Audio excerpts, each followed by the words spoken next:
വീഴും പാതയിൽ മെഴുതിരി നാളമായി തെളിയുന്ന സത്യമേ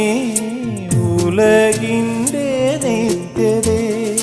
നാദമായി രൂപമായി വിശ്വതേജോ ശില്പിയായി ദുഃഖമെല്ലാം ഏറ്റുവാങ്ങും നിർദ്ദലന്റെ മിത്രമായി ഈ പ്രാർത്ഥന കേൾക്കുമോ ഈ അർത്ഥന കാണുമോ അഭയമേശുവിനനുദിനം ബലിയായി തിരുമുമ്പിൽ നൽകാം അടിയന്റെ അനുതാപഗാനം അവിടെ